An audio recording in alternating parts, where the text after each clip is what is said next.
All right, everybody, here's your core bites number 146. The first one says that Jennifer ordered 15 sets of glasses for her store.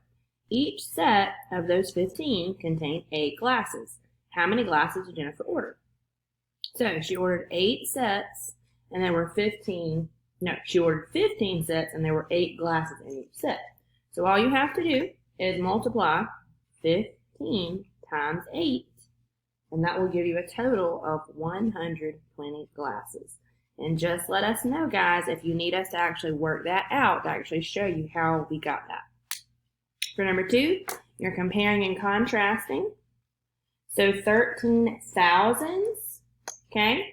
So that would be 13,000, okay? That is greater than 12,746 because 12,000 is less than 13,000. So this number over here is 13,000, so it is greater, okay?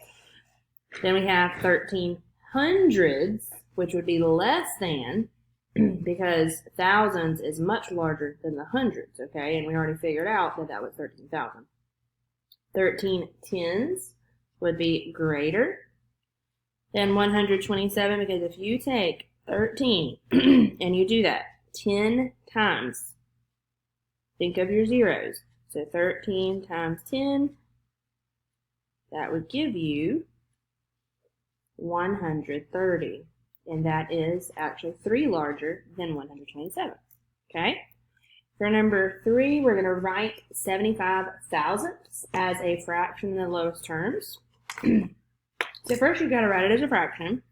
So because of the decimal, you would say 75 thousandths, because this is the thousandth place. We've been doing tens, hundreds, and then this is thousandths. So then we're going to have to divide it. So if you divide the top and the number by 75, 75 will go into itself. Nope, that's not right. You have to start with 5. So why don't let's go by 25. Let's go by 25. Okay? So 75 divided by 25 would give you 3. And then if you divide 1,000, pretend you have quarters and you're dividing 25, okay, you would actually get 40.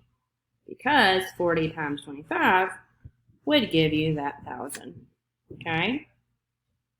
And like I said, if you need us to work that out, guys, just let us know and we'll be glad to work it out for you, okay? For number 4, if you have a protractor, great. If you don't, just try to visualize this with angles, okay? So anything right there would be 90 degrees because that's a right angle.